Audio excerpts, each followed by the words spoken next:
വിജയേട്ടാ നമസ്കാരം. നമസ്കാരം. വിജയേട്ടാ, കഴിഞ്ഞ ദിവസം ഒരു വലിയ വാർത്ത പുറത്തു വന്നിട്ടുണ്ട്. അത് കാര്യമായിട്ട് നമ്മുടെ കേരളത്തിലെ മാധ്യമങ്ങൾ ചർച്ച ചെയ്തിട്ടില്ല എന്ന് നമുക്ക് കൃത്യമായിട്ട് പറയാൻ പറ്റും. കാരണം ഈ പോളണ്ട്, നമ്മുടെ ശ്രീനിവാസൻ പറയുന്ന അതേ പോളണ്ട് തന്നെ, പോളണ്ടിനെ പറ്റി ഒരു അക്ഷരം വേണ്ടി പോകരുത് എന്ന് പറയുന്ന അതേ പോളണ്ട്. അപ്പോ പോളണ്ടിന്റെ പോളിഷ് വിദേശകാര്യമന്ത്രിയും ഉപപ്രധാനമന്ത്രിയായിട്ടുള്ള റാഡോസ്ലാവ് സിറോസ്കി, അദ്ദേഹം ഇന്ത്യയിൽ കഴിഞ്ഞ ദിവസം എത്തിയിട്ടുണ്ട്. അത് വ്യാപാര കരാറുമായിട്ട് പല ബന്ധപ്പെട്ടുള്ള കാര്യങ്ങൾക്കാണ് അദ്ദേഹം എത്തിയത്. നമുക്കറിയാം 26-നോ 27-നോ FTA ഫ്രീ ട്രേഡ് കരാർ യൂറോപ്യൻ യൂണിയനുമായി നമ്മൾ ഒപ്പിടാൻ പോവുകയാണ്. ട്രംപിന്റെ മുതുകത്ത് നമ്മൾ കുത്താൻ പോവുകയാണ് എന്നുള്ള റിപ്പോർട്ടുകളൊക്കെ ഇപ്പോൾ പറന്നു കളിക്കുകയാണ് പാശ്ചാത്യ ലോകത്ത്. നമ്മൾ വിചാരിക്കുന്നതിനെക്കാട്ടിലും വലിയ ഗ്രാവിറ്റിയാണ് ആ റിപ്പോർട്ടുകൾക്കുള്ളത്. കാരണം ട്രംപിന്റെ ആഫീസ് പൊട്ടിപ്പോകും ഇങ്ങനെ ഒരു സാഹചര്യം ഉടലെടുത്ത് കഴിഞ്ഞാൽ. അപ്പൊ അങ്ങനെ ഒരു ലോകക്രമത്തെ മാറ്റിമറിക്കാൻ ട്രംപ് ഇങ്ങനെ വീണ്ടും വീണ്ടും ശ്രമിച്ചുകൊണ്ടിരിക്കുമ്പോൾ ഈ പല തരത്തിലുള്ള നീക്കങ്ങൾ ഇന്ത്യ നടത്തുന്നു. ഐ മീൻ, ഈ US-നെ നേരിട്ട് ബാധിച്ചുകൊണ്ട് റഷ്യയുടെ പല നീക്കങ്ങൾ വരുന്നു. ചൈനയാണെങ്കിൽ കുലുങ്ങാതെ നിൽക്കുന്നു. ഇന്ത്യ ആണെങ്കിൽ നമ്മൾ പ്രധാനമായിട്ടും ചെയ്യുന്ന കാര്യം ഓപ്പർച്യൂണിറ്റീസ് ഗ്രാബ് ചെയ്യുക എന്നുള്ളതാണ്. ഈ ഓപ്പർച്യൂണിറ്റീസ് എന്ന് പറയുമ്പോൾ ട്രംപ് ഇങ്ങോട്ട് താരിഫ് ഏർപ്പെടുത്തുമ്പോൾ ഇന്ത്യക്ക് അതൊരു ഓപ്പർച്യൂണിറ്റിയാണ്. നമ്മൾ കരഞ്ഞു മാറിയിരിക്കുകയല്ല ചെയ്യുന്നത്. നമ്മൾ ആ താരിഫ് ഏർപ്പെടുത്തിയോ? എന്തിനാ ഏർപ്പെടുത്തിയത്? നമുക്ക് ഇങ്ങനെ ചെമ്മീനാണ് ഏർപ്പെടുത്തിയത്. ഓക്കെ, എങ്കിൽ പിന്നെ ഒരു കാര്യം ചെയ്യും, റഷ്യയുടെ ദിമിത്രി പത്രുഷേവിങ് വരും, നിങ്ങൾക്ക് ഞങ്ങൾ ചെമ്മീൻ തരാം, അതിൽ നിന്ന് കുറച്ച് വില കുറച്ച് തന്നാൽ മതി. അപ്പൊ കാണാം അവിടെ നിന്ന് യൂറോപ്പിൽ നിന്ന് സ്പെയിൻ വരുന്നു, ഞങ്ങൾക്കും കൂടെ കുറച്ച് ചെമ്മീൻ തരും. പിന്നെ എന്താ, നിങ്ങളും ചെമ്മീൻ എടുത്തോ. 2 രാജ്യങ്ങളിലോട്ടായി. അത് കഴിഞ്ഞ് ചൈനയിലോട്ട് ചെമ്മീൻ വേണമെന്ന് പറയുന്നത്, അങ്ങനെ ചൈനയിലോട്ട്, അപ്പൊ 3 രാജ്യങ്ങളിലോട്ടായി. അപ്പൊ ഇങ്ങനെയാണ് നമ്മൾ ആ കാര്യങ്ങൾ ഡീൽ ചെയ്യുന്നത്. അറിയാലോ, ബംഗ്ലാദേശിലായിരുന്നാലും നമുക്കവിടെ വ്യാപാര കരാറ്, അവിടെയുള്ള വ്യാപാരം നഷ്ടപ്പെട്ടപ്പോൾ മോദി നേരെ ആസിയാൻ രാജ്യങ്ങളിൽ പോയി ഒരു കറക്കം കറങ്ങിയിട്ട് 100 രൂപയുടെ കരാർ ബംഗ്ലാദേശിൽ ഉണ്ടെങ്കിൽ 10 എണ്ണം വെച്ച് 10 രൂപ വെച്ച് 10 ആസിയാൻ രാജ്യങ്ങളിൽ കൊടുത്ത് ആ 100 രൂപയുടെ കരാർ എന്ത് ചെയ്തു, കോമ്പൻസേറ്റ് ചെയ്ത് തിരിച്ചു കൊണ്ടുവന്നു. അപ്പൊ അതൊരു ഓപ്പർച്യൂണിറ്റിയാണ്. അതൊരു വലിയ മൈൻഡ് സെറ്റ് കൂടെയാണ് കേട്ടോ. ഞാൻ എപ്പോഴും ആരാധിക്കുന്ന ഒരു മൈൻഡ് സെറ്റാണ്. കാരണം നമുക്ക് എന്തെങ്കിലും ഒരു പ്രതിസന്ധി വന്നാൽ പല ആൾക്കാരും അവിടെ തളർന്നിരിക്കുകയാണ് ചെയ്യുന്നത്. ഇപ്പൊ ജീവിതത്തിൽ എന്തെങ്കിലും തകർച്ച വന്നാലോ, അല്ലെങ്കിൽ എവിടെയെങ്കിലും നമ്മൾ സഞ്ചരിക്കുമ്പോൾ നമ്മുടെ ബിസിനസ്സിന് എന്തെങ്കിലും തകർച്ച വന്നാലോ, അയ്യോ ഞാൻ മുഴുവൻ നശിച്ചു എന്ന് പറഞ്ഞ് തകർന്നിരിക്കുകയാണ്.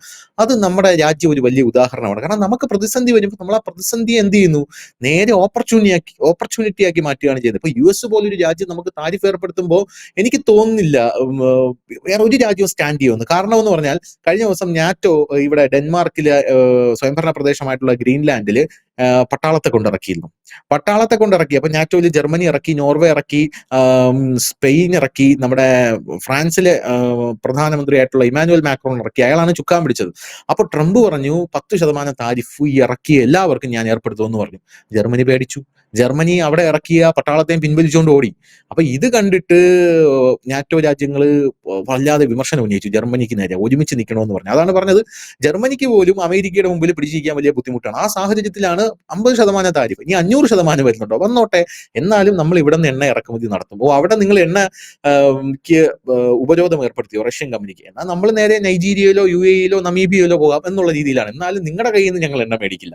അതാണ് മോദിയുടെ ഒരു, അല്ലെങ്കിൽ ഇന്ത്യയുടെ ഒരു ടെക്നിക്ക് എന്ന് പറയുന്നത്. ഇപ്പോഴിതാ ഈ പോളണ്ടിന്റെ വിദേശകാര്യ മന്ത്രി വന്നിട്ട് വ്യാപാര കരാർ ചർച്ച ചെയ്യാൻ പോയപ്പം ഇന്ത്യയുടെ സ്റ്റാൻഡ് വളരെ ക്ലിയർ ആയിട്ട് പറഞ്ഞിരിക്കുകയാണ്. പണ്ടൊക്കെ ഇന്ത്യ കേണി നിൽക്കും, അതായത് നിങ്ങൾ അങ്ങനെ ചെയ്യരുത് എന്നാണ് പറയുന്നത്. ഇപ്പൊ അങ്ങനെയല്ല. ഇപ്പൊ നീ ചെയ്തു കഴിഞ്ഞാൽ നീ അതിന്റെ പ്രത്യാഘാതം അനുഭവിക്കേണ്ടി വരും എന്നുള്ള ടോണാണ് ഇന്ത്യയുടെ ടോൺ എന്ന് പറയുന്നത്. സംഭവം എന്ന് പറഞ്ഞാൽ പാകിസ്ഥാനുമായിട്ട് പോളണ്ട് അവരുടെ ബന്ധം പുതുക്കിയിട്ടുണ്ട്. അയൽപക്കത്തെ ഭീകരതയ്ക്ക് ഇന്ധനം നൽകുന്ന ഒരു രാജ്യമായിട്ട് പോളണ്ട് മാറരുത് എന്നാണ് കൃത്യമായിട്ട് അയാളെ നിർത്തിപ്പൊരിച്ചുകൊണ്ട് തന്നെ എന്ന് വേണമെങ്കിൽ നമുക്ക് പറയാം. ഒരാൾ ഇങ്ങോട്ട് വ്യാപാര കരാർ ഏർപ്പെടുത്താനായിട്ട് വരുമ്പോൾ ഒരു കാര്യം ആലോചിക്കണം, പോളണ്ടിനെ പോലെ ഒരു രാജ്യമാണ്. പോളണ്ട് എന്ന് പറഞ്ഞാൽ നാറ്റോ പല കാര്യങ്ങളും പറയുമ്പോൾ നാറ്റോയെ പോലും എതിർത്ത് നിൽക്കുന്ന രാജ്യമാണ്. അഭയാർത്ഥികൾക്കെല്ലാം തന്നെ അവിടെ യൂറോപ്പ് മുഴുവൻ ഈ അഭയം കൊടുക്കണമെന്ന് പറഞ്ഞപ്പോൾ ഞങ്ങൾ കൊടുക്കില്ല, അതിന്റെ പേരിൽ എന്തും ഞങ്ങൾ സഹിച്ചോളാം എന്ന് പറഞ്ഞ രാജ്യമാണ്. അപ്പൊ കൃത്യമായിട്ട് അവർക്ക് അറിയാം അഭയാർത്ഥികളെയും അവർ കൊണ്ടുവരുന്ന ഭീകരതയും ഇസ്ലാമിക ഭീകരതയും ഒക്കെ. എന്നിട്ടും പാകിസ്ഥാനെ സഹായിക്കാനായിട്ട് പോളണ്ട് തയ്യാറായി വരികയാണ്. അപ്പൊ ഇന്ത്യ പറഞ്ഞു അങ്ങനെ സഹായിക്കരുത്, സഹായിച്ചാൽ അതിന്റെ പ്രത്യാഘാതം നിങ്ങൾ നേരിടേണ്ടി വരും എന്നാണ് ഇന്ത്യ കൃത്യമായി പറഞ്ഞിരിക്കുന്നത്. പോരാത്തതിന് ഈ പാകിസ്ഥാൻ എന്ന് പറയുന്ന രാജ്യം, ആ രാജ്യത്തെ പോളിഷ് വിദേശകാര്യമന്ത്രി സന്ദർശിച്ചിട്ടുണ്ട് എന്ന് പറയുന്നു. പാകിസ്ഥാന്റെ ഉന്നത നേതൃത്വത്തെ സന്ദർശിച്ചു. മെയ് മാസത്തിൽ ഇന്ത്യ പാകിസ്ഥാൻ സംഘർഷത്തിന് ഏതാനും മാസങ്ങൾക്ക് ശേഷം സിർക്കോസ്കിയുടെ പാകിസ്ഥാൻ സന്ദർശനം സർക്കാരിനെ അസ്വസ്ഥമാക്കുകയും ചെയ്തു. അപ്പൊ ഇത് നമ്മുടെ മനസ്സിൽ കൃത്യമായിട്ടുണ്ട്. പോളണ്ട് ഭീകരതയോട് ഒരു വിട്ടുവീഴ്ചയും കാണിക്കരുത്, നമ്മുടെ അയൽപ്പക്കത്തെ തീവ്രവാദ അടിസ്ഥാന സൗകര്യങ്ങൾ വളർത്താൻ സഹായിക്കരുത്. 86-89 കാലഘട്ടത്തിൽ അഫ്ഗാനിസ്ഥാനിലെ യുദ്ധം റിപ്പോർട്ട് ചെയ്ത മുൻ പത്രപ്രവർത്തകനാണ് സിക്കോർസ്കി. അപ്പൊ സിക്കോർസ്കിക്ക് ഇതിന്റെ കാര്യങ്ങൾ കൃത്യമായിട്ട് അറിയാം. അന്ന് പഴയ ചരിത്രം വരെ ചെയ്യുന്നിടത്തുകൊണ്ടാണ് ഇന്ത്യ പറഞ്ഞത് പാകിസ്ഥാനിൽ ഗണ്യമായ സമയം ചെലവഴിച്ചു, ഈ മേഖല തനിക്ക് അപരിചിതമല്ല, അതിർത്തി കടന്നുള്ള ഭീകരത ദീർഘകാല വെല്ലുവിളിയെക്കുറിച്ചും തീർച്ചയായും നിങ്ങൾക്ക് പരിചിതനാണ് നിങ്ങൾ, കാരണം നിങ്ങളൊരു പഴയ റിപ്പോർട്ടറാണ്, നിങ്ങൾ പഴയ യുദ്ധങ്ങൾ റിപ്പോർട്ട് ചെയ്തിട്ടുണ്ട് എന്നാണ് ഇന്ത്യ പറഞ്ഞ് കൃത്യമായിട്ട് വിട്ടിരിക്കുന്നത്. ഇത് വെറും ഒരു പറച്ചിലല്ല, ഇതിന് പിന്നിൽ ഒരുപാട് അർത്ഥങ്ങളുണ്ട് എന്നാണ് ഞാൻ മനസ്സിലാക്കുന്നത്. എന്താണ് ബിജുചേട്ടൻ തോന്നുന്നത്? ഈ പോളണ്ട് വെറുതെ പാകിസ്ഥാനായിട്ട് മീറ്റ് ചെയ്തത് മാത്രമല്ല നമ്മുടെ വിഷയം. കാശ്മീർ വിഷയത്തിൽ പാകിസ്ഥാനെ സപ്പോർട്ട് ചെയ്തു, അതാണ് നമ്മൾ പറഞ്ഞത്. അത് തുർക്കി പരസ്യമായിട്ട് കാശ്മീരിന്റെ വിഷയത്തിൽ പാകിസ്ഥാനെ സപ്പോർട്ട് ചെയ്തു, പോളണ്ട് സപ്പോർട്ട് ചെയ്തു 3 മാസം മുമ്പ്. കാശ്മീരിൽ നടക്കുന്ന മനുഷ്യാവകാശ ലംഘനങ്ങളെ കുറിച്ചും ഒക്കെ ഉള്ള സപ്പോർട്ട് പോളണ്ട് ചെയ്തു. സായിപ്പ് ഇപ്പോഴും സായിപ്പാണെന്നുള്ള രീതിയിൽ തന്നെയാണ് അവിടെ നിൽക്കുന്നത്. ഞങ്ങൾ പറയും ഇത് കേൾക്കും, ആ കാലമൊക്കെ പോയി. എനിക്കൊന്ന് ദൂരെ കൂടുതലായതുകൊണ്ട് പുള്ളിക്ക് ഇവിടുത്തെ കാര്യങ്ങൾ പെട്ടെന്ന് മനസ്സിലാകാത്തത് കൊണ്ടാകാം. ഏതായാലും ഇന്ത്യയുടെ കുറച്ചു നാളത്തേതായിട്ടുള്ള നിലപാട് എന്ന് പറഞ്ഞു കഴിഞ്ഞാൽ ഊണും ഊഞ്ഞാലോട്ടവും ഒരുമിച്ച് വേണ്ട എന്നൊരു നിലപാടാണ് നമ്മൾ എല്ലാ കാലവും ഇപ്പോൾ തുറന്നു വന്നിരിക്കുന്നത്. ചൈനയുമായിട്ട് നരേന്ദ്രമോദി ചർച്ച നടത്തിയപ്പോൾ അവര് പറഞ്ഞത് ഈ അതിർത്തി പ്രശ്നവും അതിർത്തി തർക്കവും ഒക്കെ നമുക്ക് പിന്നീട് ഡിസ്കസ് ചെയ്യാം, അത് വേറൊരു വശമാണല്ലോ, നമുക്ക് അങ്ങോട്ട് മാറ്റിവെക്കാം, നമുക്ക് വ്യാപാര ബന്ധത്തെക്കുറിച്ച് ചർച്ച നടത്താമെന്ന് പറഞ്ഞു. അന്നേരം നമ്മുടെ ഇന്ത്യ പറഞ്ഞ കാര്യം എന്താണെന്ന് ചോദിച്ചു കഴിഞ്ഞാൽ ഞങ്ങൾക്ക് രണ്ടും ഒന്ന് തന്നെയാണ്, കാരണം ഞങ്ങളുടെ അതിർത്തിയും ഞങ്ങളുടെ ആഭ്യന്തരത്തിന്റെ ആ സെക്യൂരിറ്റിയും വ്യാപാരവും ഞങ്ങൾക്ക് ഒന്നാണ്, അല്ലാതെ വ്യാപാരം ഒരു വഴിക്കൂടെ നടത്തുകയും മറുവഴിക്കൂടെ സംഘർഷത്തിന് പോവുകയും ചെയ്യുന്ന പണി ഞങ്ങൾക്കില്ല. രണ്ടും ഒന്നിച്ചാണെങ്കിൽ ആ ഒരു നിലപാട് ഇന്ത്യ എടുത്തു. അതാണ് ഞാൻ ആ ഒരു പഴഞ്ചൊല്ല് ഉപയോഗിച്ചത്, ഊണും ഊഞ്ഞാലും ഒരുമിച്ച് വേണ്ട എന്ന് പറയുന്നത് പോലെ ആ ഒരു കാര്യത്തിലേക്കാണ് പോകുന്നത്. അവിടെ വന്നു കഴിഞ്ഞപ്പോൾ എന്ത് സംഭവിച്ചു? ചൈന നിലപാട് മാറ്റി, ചൈന ഡിസ്കഷൻ ആദ്യം തുടങ്ങി അതിർത്തിയിലെ പ്രശ്നം, അതിന്റെ മഞ്ഞുരുകളുടെ അനുസരിച്ച് നമ്മൾ അവരുമായിട്ട് ബിസിനസിന്റെ കാര്യങ്ങൾ മുമ്പോട്ട് പോയി. അതല്ലാതെ അവർ പറയുന്ന കണക്ക് നമുക്ക് ഈ അതിർത്തി തർക്കം നമുക്ക് വേറൊരു ഡിസ്കഷൻ ആക്കി നമുക്ക് അത് പിന്നീട് നോക്കാം, ഇപ്പൊ നമുക്ക് വ്യാപാരം നടക്കേണ്ടതെന്ന് അവന്റെ ലാഭത്തിലാണ് അവൻ വരുന്നത്. ഒന്ന്. രണ്ടാമത്തെ കാര്യം നമ്മൾ കണ്ടതാണ് തുർക്കി ആദ്യമായിട്ടല്ല പാകിസ്ഥാന്റെ ഒപ്പം നിൽക്കുന്നത്.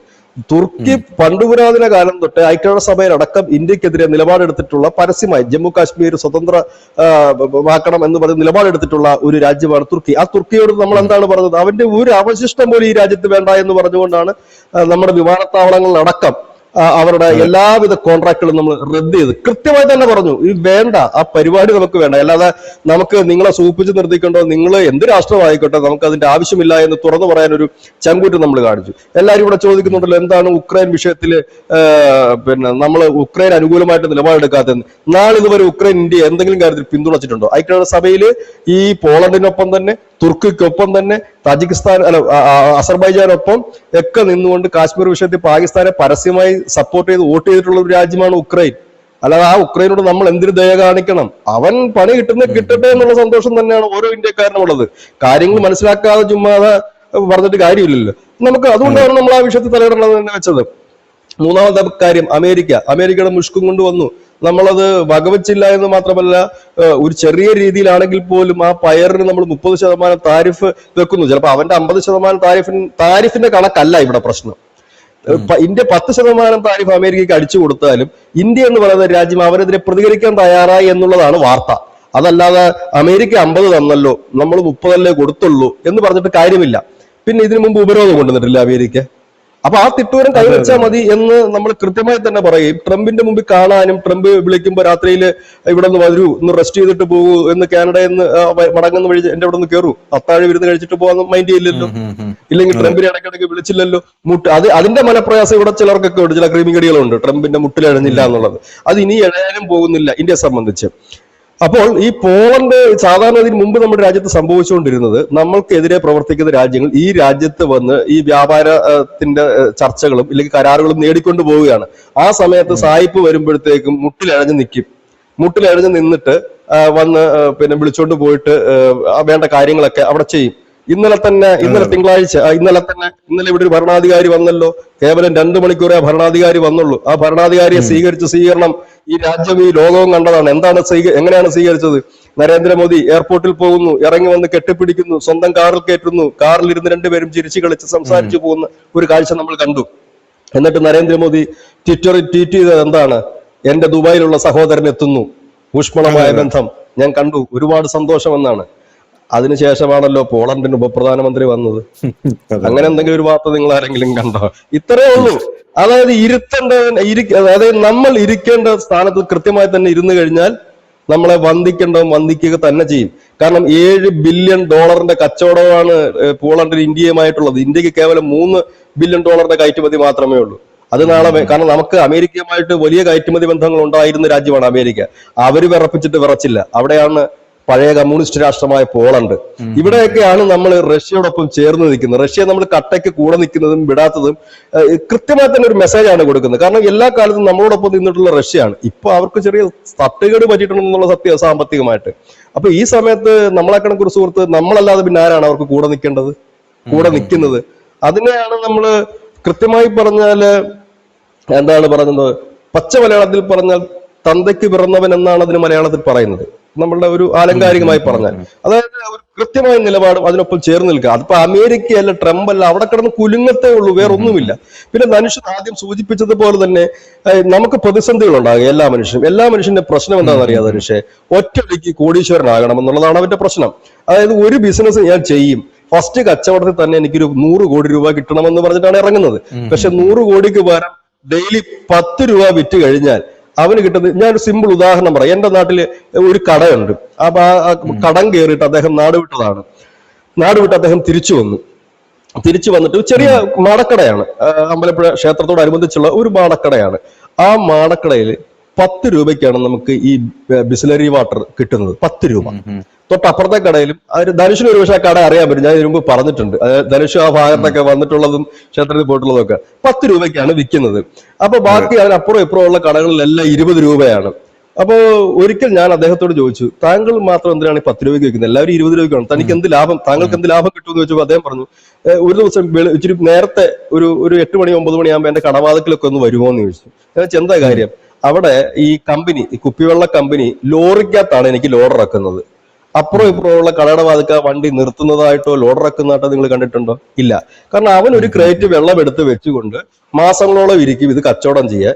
ഞാൻ ഒരു ദിവസം വിൽക്കുന്നത് 1000-1500 ബോട്ടിൽ വെള്ളമാണ്. കാരണം 10 രൂപയ്ക്ക് ഞാൻ വിറ്റാൽ എനിക്ക് 4 രൂപയെ ലാഭം കിട്ടും. 20 രൂപയ്ക്ക് ഞാൻ ഇത് വിറ്റാൽ എനിക്ക് 14 രൂപ ലാഭം കിട്ടും. പക്ഷെ 20 രൂപയ്ക്ക് ഞാൻ ഈ വെള്ളം വിറ്റാൽ 10 പേരെ വാങ്ങും. പക്ഷെ ഞാൻ ഈ 10 രൂപയ്ക്ക് വെള്ളം വിറ്റ് കഴിഞ്ഞാൽ അതിന്റെ ഒരു 10-20 ഇരട്ടി ആള് വാങ്ങും. കൃത്യമായ സിമ്പിൾ മെത്തേഡാണ് അദ്ദേഹം പറഞ്ഞത്, അല്ലെ? ഞാൻ അതിന് തൊട്ടപ്പുറത്ത് സ്കൂളാണല്ലോ, സ്കൂളും കോളേജും ഒക്കെ. ആ കുട്ടികളും ഈ 10 രൂപയ്ക്ക് വെള്ളം വാങ്ങിക്കൊണ്ടാ പോകുന്നത്. 20 രൂപയ്ക്ക് വെള്ളം കിട്ടുന്ന ഒരു കടയിൽ ആള് പോകും. പക്ഷെ ശരിയാണ്, ഇവന് കുറച്ച് കൂടുതൽ ബോട്ടിൽ വിൽക്കേണ്ടി വരും ഇവന്റെ ലാഭത്തിലേക്ക്. പക്ഷെ അവന്റെ 10 ബോട്ടിൽ വിൽക്കേണ്ട ചിലപ്പോൾ 10 ദിവസം എടുത്തുന്നിരിക്കും. ഇത് തന്നെയാണ് അവിടെ ഈ സർബത്ത് ഒക്കെ വിൽക്കുന്നുണ്ട്. 13 രൂപയേ ഉള്ളൂ ഒരു ഗ്ലാസ് സർബത്ത് കുടിക്കുന്നതിന്. ബാക്കിയുള്ളിടത്തൊക്കെ 15ഉം 20ഉമാണ്. അപ്പൊ ഇതാണ് കച്ചവടം. ഇങ്ങനെയാണ് കച്ചവടം ചെയ്യുന്നത്. അതല്ലാതെ എനിക്ക് ഒറ്റ കച്ചവടത്തിൽ തന്നെ ഞാനിപ്പം ഒരു ബോട്ടിൽ വെള്ളം ഒരാൾക്ക് കൊടുക്കും, ആ ഒരൊറ്റ ബോട്ടിൽ കൊണ്ട് തന്നെ ഞാൻ കോടീശ്വരനാകണം, ഞാൻ പണക്കാരനാകണമെന്ന് ചിന്തിക്കുന്നത് മണ്ടൻ എന്നാണ് പറയാൻ കഴിയുന്നത്. അവനൊരു ബിസിനസ്സുകാരനല്ലേ, ബിസിനസ് ചെയ്യാൻ കഴിയില്ല. ഇത് തന്നെയാണ് മോദിയും ചെയ്ത. കാരണം മോദി ഒരു ഗുജറാത്തിയാണ്. ഗുജറാത്തി നിങ്ങൾ കണ്ടു നോക്കൂ. ഗുജറാത്തി വലിയ സെറ്റപ്പ് കമ്പനി കെട്ടുകയല്ല അവൻ ചെയ്യുന്നത്. അവന്റെ ബേസിക് പണി അവിടെ ചെന്ന് കഴിഞ്ഞാല് ഈ കമ്പനി എന്നുള്ള വേസ്റ്റുകൾ പെറുക്കുന്ന അല്ലെങ്കിൽ അതിന്റെ ബിസിനസ് ചെയ്യുന്ന ഗുജറാത്തികളെ നമുക്ക് കാണാൻ കഴിയും. ഈ രാവിലെ ഈ ചവിട്ടുന്ന വണ്ടിയുണ്ട്, ഈ മാലിന്യം കയറ്റിക്കൊണ്ട് ചവിട്ടുന്ന, ഇത് വലിയ ചാക്കിനകത്താക്കി കൊണ്ടുപോകും. ഇത് കാണുമ്പോൾ നമ്മൾ, കാരണം ഇത് എന്താണ് സംഭവം നോക്കുമ്പോൾ എന്താണെന്ന് വെച്ചാൽ ഇത് കൊണ്ടുപോയിട്ട് വളമാക്കുന്ന കമ്പനികളുണ്ട്, അവിടത്തേക്ക് കൊണ്ടു കൊടുക്കുന്ന തൊഴിലാളികളാണിത്. ഇനി ഇതിന്റെ മുതലാളിയെ കാണുമ്പോഴാണ് നമ്മൾ കണ്ണു തെള്ളുന്നത്. വില കൂടിയ കാർ കൈ നിറച്ച് മോതിരം ഇട്ട് മുതലാളി വരികയാണ്. കാരണം എന്താണ്, ഇതാണ് ബിസിനസ്. അതായത് ചെറിയ ചെറിയ കാര്യങ്ങളിൽ നിന്ന് നേട്ടം ഉണ്ടാക്കുമ്പോഴാണ് അത് കൂടി വെച്ച് വലുതാകും. ഇത് തന്നെയാണ് മോദിയും ചെയ്യുന്ന പണി. അമേരിക്കയിലേക്ക് നമുക്ക് വസ്ത്ര വിപണിയാണ് നമുക്ക് വലിയ തിരിച്ചടി നേരിട്ട്. ആ വസ്ത്രങ്ങൾ എങ്ങോട്ടേക്ക് നമുക്ക് ഷിഫ്റ്റ് ചെയ്യാൻ പറ്റും. ചിലപ്പോൾ കുറച്ചൊരു പ്രതിസന്ധി നമുക്ക് ഉണ്ടാകും. കാരണം ഇതൊന്നും ബാക്കിയുള്ളിടത്തേക്ക് മാറ്റി വിടുമ്പോഴുള്ള പ്രതിസന്ധി നമുക്ക് ഉണ്ടാകും. അങ്ങനെ ചെറിയ ചെറിയ രാജ്യങ്ങളിലേക്ക് ഇത് ഡിവൈഡ് ചെയ്ത് കൊടുത്തിട്ട് ഇന്നിപ്പോൾ നമ്മൾ എന്താണ്, കഴിഞ്ഞ ദിവസം ഇവിടുത്തെ ധനമടക്കം, മലയാളത്തിലെ ധനമടക്കമുള്ള ഓൺലൈൻ മാധ്യമങ്ങളിൽ വാർത്ത വന്നത് എന്താണ്, അമേരിക്കയിലേക്കുള്ള ഇന്ത്യയുടെ കയറ്റുമതി കുറഞ്ഞു എന്ന്. അന്ന് കരുതി ഇന്ത്യ തകർന്നു എന്നല്ല അവർ പറയുന്നത്, കുറഞ്ഞു. എന്നിട്ട് അതിന് താഴെ അവർ വളരെ ഡീറ്റെയിൽ ആയിട്ട് അവർ പറയുന്നു, ഇന്ന ഉൽപ്പന്നങ്ങൾ ഇന്ന രാജ്യത്തേക്ക് ഇന്ത്യ ഡൈവേർട്ട് ചെയ്ത് വിട്ടു കഴിഞ്ഞിരിക്കുന്നു എന്ന് പറയുന്നുണ്ട് കൃത്യമായത്. അപ്പൊ പിന്നെ നമുക്ക് ചങ്കൂറ്റത്തോടെ പറയാൻ കഴിയുമല്ലോ, നിങ്ങള് പാകിസ്ഥാനെ 3 മാസം മുമ്പ് പാകിസ്ഥാന്റെ ആവശ്യമായ ജമ്മു കാശ്മീരിന് പിന്തുണ കൊടുത്തിട്ട് ഇവിടെ വന്ന് ഇരുന്നിട്ട് ഞങ്ങളുമായിട്ട് വ്യാപാര കരാർ വെക്കുക എന്നുള്ള ഒരു പരിപാടി ഇനി വേണ്ട. ഒന്നുകിൽ നിങ്ങൾ കൃത്യമായ സ്റ്റാൻഡ് എടുത്തുകൊണ്ട് വരും. രണ്ട് പരിപാടി നടക്കത്തില്ല. നമ്മുടെ പ്രധാനമന്ത്രി പറയുന്നത് പോലെ വെള്ളവും രക്തവും ഒരുമിച്ച് ഒഴുകില്ല. അതായത് ആ ഡബിൾ പരിപാടി ഇനി ഇവിടെ നടക്കത്തില്ല. ഒന്നുകിൽ നിങ്ങൾ ഞങ്ങളൊപ്പം നിന്ന് ഞങ്ങളുടെ സ്റ്റാൻഡിൽ ക്ലിയർ ആണ്, ഞങ്ങൾക്ക് പിന്തുണ, ഞങ്ങളുടെ സ്റ്റാൻഡുകളും ആണ് നിങ്ങൾ എടുക്കുന്നെങ്കിൽ നിങ്ങളുമായിട്ട് കച്ചവടം ചെയ്യും. ഇപ്പം പോളണ്ടുമായിട്ട് ഇന്ത്യക്ക് ഇപ്പൊ കച്ചവടം ചെയ്തില്ല എന്ന് പറഞ്ഞ് ഇപ്പോൾ നശിക്കുന്നില്ല. ഏറ്റവും വലിയ കച്ചവടം ഉണ്ടായിരുന്നത് അമേരിക്ക നമ്മൾ മൈൻഡ് ചെയ്യുന്നില്ല. അപ്പോഴാണ് ഇവിടെ ഈ സാധനം വരുന്നത്. ഇവിടെയാണ് ഈ കാര്യങ്ങളൊക്കെ മുമ്പോട്ട് പോകുന്നത്. എന്തുകൊണ്ടാണ് ഇവിടെയാണ് ഞാൻ ഈ പറയുന്ന ഈ ചൈനയെ നമ്മൾ കാണേണ്ടത്. ചൈന നമ്മുടെ വലിയ സൗഹൃദ രാഷ്ട്രമൊന്നും അല്ല. അവർ വളരെ ബുദ്ധിപൂർവ്വമാണ് നിൽക്കുന്നത്. അവർ പരസ്യമായിട്ട് ഒരു സ്റ്റാൻഡുകളും കാര്യങ്ങളും എടുക്കാതെ അവരവരുടെ കച്ചവടം മുമ്പോട്ട് കൊണ്ടുപോവാണ് ചെയ്യുന്നത്. ഇന്ത്യക്കും ലാഭകരം തന്നെയാണ്. ഇന്ത്യ ഇപ്പോൾ അങ്ങോട്ടേക്കുള്ള കയറ്റുമതി കൂട്ടിയിട്ടുണ്ട്. ഇതാണ് ശരിക്കും ബുദ്ധിയുള്ളവൻ ചെയ്യേണ്ടത്. അല്ലാതെ അവിടെ ഇരുന്നുകൊണ്ട് ഇന്ത്യയെ ചീത്ത വിളിക്കുകയും ഇന്ത്യക്കെതിരെയുള്ള ഭീകരന്മാർക്ക് ഈ കാനഡയ്ക്ക് എന്താ സംഭവിച്ചത്? എന്തെങ്കിലും ബന്ധം കാനഡയായിട്ടായി. ഇപ്പൊ നമ്മൾ കരാറുകളെ കുറിച്ചൊക്കെ നമ്മൾ സംസാരിക്കുന്നുണ്ട് ഇപ്പം. അപ്പൊ നമുക്കെതിരെയുള്ള ശത്രുക്കളെ പരസ്യമായി വളർത്തിയെടുക്കുകയും എന്നിട്ട് നമ്മളോടൊത്ത് വന്നിട്ട് നിങ്ങളുമായിട്ട് നമുക്ക് കച്ചവടം ചെയ്യാം എന്ന് പറയുമ്പോൾ അതൊരു ശരിയായ പ്രവണതയല്ല എന്ന് തുറന്നു പറയാൻ ഇന്ത്യക്ക് ഇപ്പൊ കഴിയുന്നുണ്ട് എന്നുള്ളതാണ് ഏറ്റവും വലിയ വിജയം. എല്ലാവരും പറയുന്നുണ്ട് പിന്നെ ഇന്ത്യ തകർന്നു എന്ന് പറയുന്നത് ഇന്ത്യ അല്ല, ഈ പറയുന്നവരാണ്. അവർ വല്ല വേലയ്ക്കും കൂലിക്കും പോയി അവർക്ക് ജീവിക്കുക. ചുമ്മാതെ കയറി തകർന്നു പറഞ്ഞുകൊടുക്കുന്ന സമയം പോകത്തേ ഉള്ളൂ. അപ്പൊ ഇവിടെ എനിക്ക് അങ്ങനെ വലിയൊരു പ്രതിസന്ധി തോന്നുന്നില്ല. കാരണം ഇനി ഇതാണ് ഇപ്പോഴത്തെ ഒരു പുതിയ, ഇന്നലെ ഒന്നും വേണ്ട, ഒരൊറ്റ ഉദാഹരണം മതി ഈ രണ്ട് രാജ്യങ്ങളെ എങ്ങനെയാണ് ഇന്ത്യ കാണുന്നത്, ഇല്ലെങ്കിൽ നരേന്ദ്രമോദി കാണുന്നത് അറിയാനായിട്ട്. ഇന്നലെ 2 മണിക്കൂർ നേരത്തേക്ക് വന്ന ദുബായിയുടെ പ്രസിഡന്റ്, ഭരണാധികാരി ഇവിടെ വന്നു. അദ്ദേഹത്തിന് കിട്ടിയ സ്വീകരണവും മോദി അദ്ദേഹത്തിനെ കുറിച്ച് ട്വീറ്റ് ചെയ്ത 2 വരി ട്വീറ്റും മാത്രം മതി. പോളണ്ടിന്റെ മന്ത്രിയും വന്നല്ലോ. അവിടെ NDTVയുടെ ഹെഡ്ലൈനാണ് എനിക്ക് ചിരി വരുന്നത്. NDTV പോളണ്ടിന്റെ ഉപപ്രധാനമന്ത്രിയായിട്ടൊരു ഇന്റർവ്യൂ വെച്ചിരുന്നു. മറ്റു പത്രക്കാരും ഉണ്ടായിരുന്നു. അപ്പം ഈ ചോദ്യങ്ങളൊക്കെ ഇങ്ങനെ ചോദിച്ചു വന്നപ്പോ പുള്ളി ഇവിടെ വന്ന് ഈ ജയശങ്കറിന്റെ ഈ ഡയലോഗ് കേട്ടപ്പോൾ പുള്ളി ഒന്ന് പതറി. പുള്ളി പറഞ്ഞു, ഞങ്ങളും ഇപ്പോൾ ഒരു കോളനി വൽക്കരണത്തിന്റെ ഒക്കെ പാതയിലാണ്. കാരണം അമേരിക്ക അങ്ങനെ നിങ്ങളുടെ അവസ്ഥയിലാണ് ഇപ്പോൾ ഞങ്ങൾക്ക് അതുകൊണ്ടൊന്നും വിട്ടുവീഴ്ച ചെയ്യാൻ പറ്റില്ല എന്നൊക്കെ പുള്ളി ഡയലോഗ് അടിച്ച് ഇങ്ങനെ കത്തിക്കയറി വന്നപ്പോ പത്രക്കാർ വെച്ച്, അതെ കഴിഞ്ഞ 3-4 മാസം മുമ്പാണല്ലോ ഈ കാശ്മീരിന്റെ വിഷയത്തിനൊക്കെ നിങ്ങൾ സപ്പോർട്ട് ചെയ്തത്, എങ്ങനെയാണ് ഈ പാകിസ്ഥാനുമായിട്ടൊക്കെ? പുള്ളി ഒരു അക്ഷരം മിണ്ടില്ല. മുങ്ങി എന്നാണ് NDTVയുടെ തലക്കെട്ട്. മുങ്ങിയതല്ല, പുള്ളി അവിടുന്ന് നേരെ ട്വിസ്റ്റ് ചെയ്തിട്ട് റഷ്യ ഉക്രൈൻ വാറിലേക്കും ഒക്കെ അങ്ങ് പോയി. മുങ്ങി എന്ന് തന്നെയാണ് NDTV. ഇവിടെ വേണമെങ്കിൽ പ്രേക്ഷകർക്ക് കൃത്യമായിട്ട് പോയിട്ട് ഓൺലൈനിൽ സെർച്ച് ചെയ്യാമെങ്കിൽ അത് കിട്ടും. പത്രക്കാർ വരെ എടുത്ത് കൊടുത്താ വിട്ടത് പുള്ളിയെ. ഇതാണ് അത് തന്നെ മനസ്സിലാക്കാൻ പറ്റും. ലോകത്തിന് കൊടുക്കുന്ന കൃത്യമായ മെസ്സേജാണ്. ഞങ്ങളുടെ ഒപ്പം നിൽക്കുന്നവരെ ഞങ്ങൾ ചേർത്ത് പിടിക്കും, ഒപ്പം നിൽക്കാത്തവർ ഇങ്ങനെയൊക്കെ തന്നെയുള്ള ഇതും ഉണ്ടാകുന്നു ഇവിടെ. അതിനകത്ത് പോളണ്ടാണെന്നോ ഇല്ല സായിപ്പാണെന്നോ ഒക്കെ ഉള്ളൊരു ചിന്ത നമുക്കില്ല, പണ്ടും ഇല്ലായിരുന്നു. ഉള്ളവർക്ക് ചിന്തിച്ചുകൊണ്ടിരിക്കുക, അത്രയേ ഉള്ളൂ.